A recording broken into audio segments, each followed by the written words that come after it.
Assalamualaikum warahmatullahi wabarakatuh. Jumpa lagi dengan saya Rabiul Ernawati dari SMA Negeri 14 Bekasi. Kali ini akan membahas mengenai materi news item teks berita pada kegiatan pembelajaran 1 The Source of News.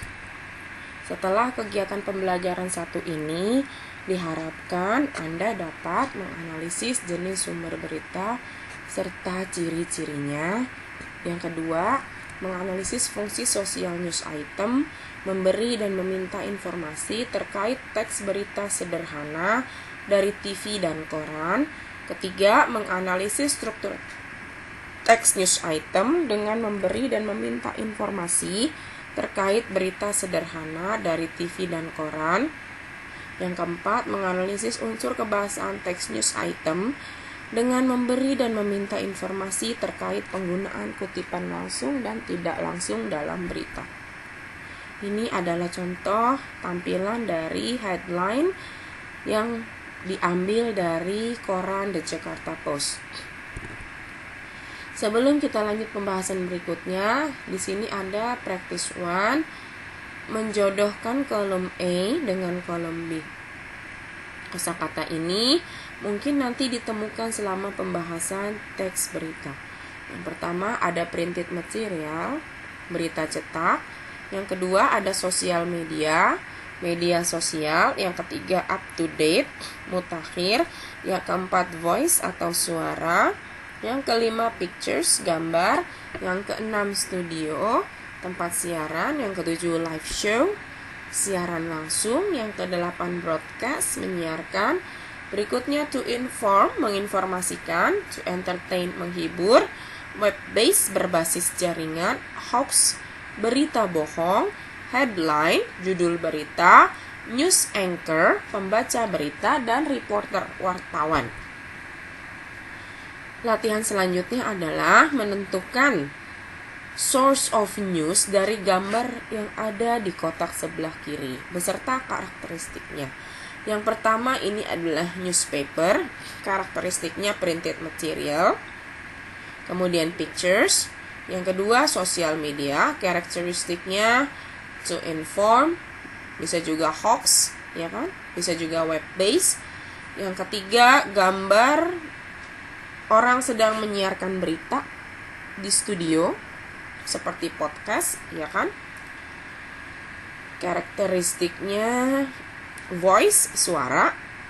Yang keempat, gambar penyiar TV, news anchor di studio live, ya kan?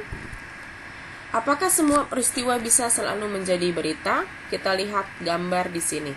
Gambar pertama, a dog bites a man. Gambar kedua, a man bites a dog. Yang mana yang bisa dikategorikan sebagai berita?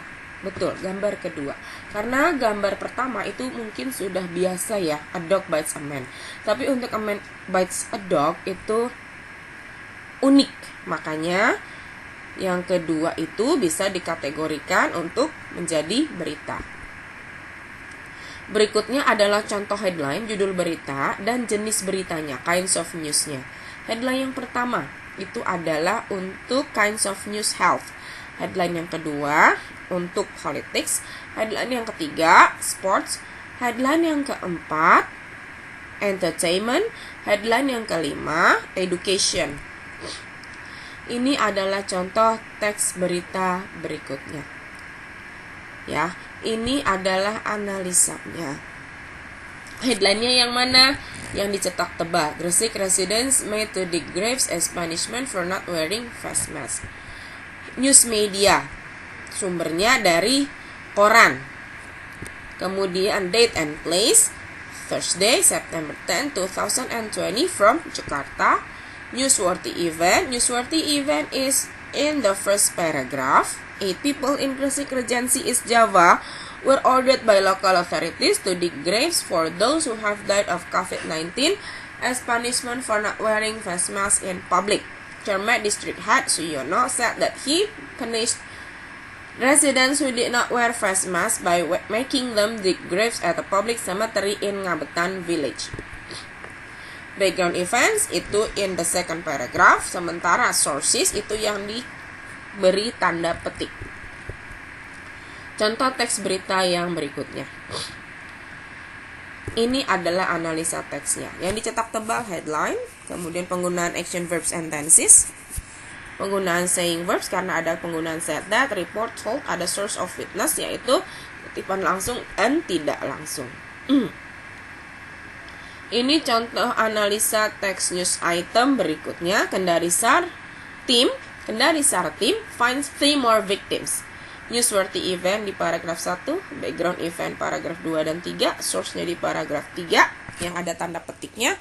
Kemudian ada penggunaan dari kalimat pasif, the passive voice, kemudian past tenses, kemudian yang terakhir adalah direct and indirect speech.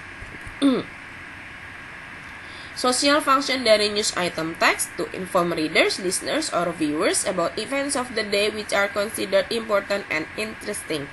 Text organization yang pertama, newsworthy events, recount the event in the summary form, inform readers important or unique features of an event, subjects related, as well as the location and the date. This paragraph answer the 5 WH questions.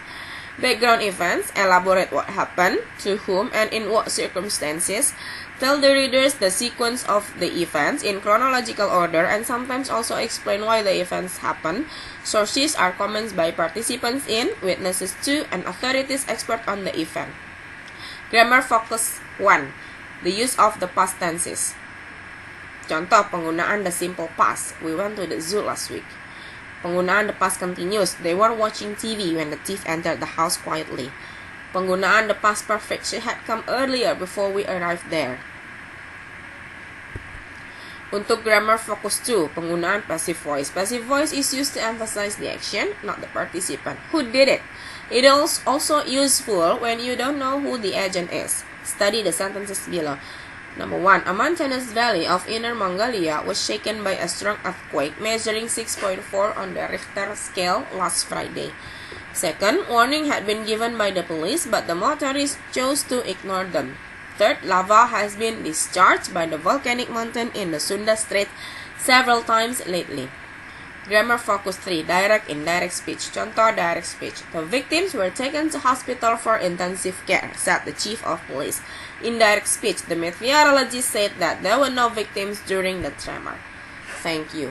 Sekian penjelasan mengenai materi pembelajaran news item text untuk kelas 12. Terima kasih atas perhatiannya. Billahi taufiq wal hidayah. Wassalamualaikum warahmatullahi wabarakatuh. Salam sehat selalu.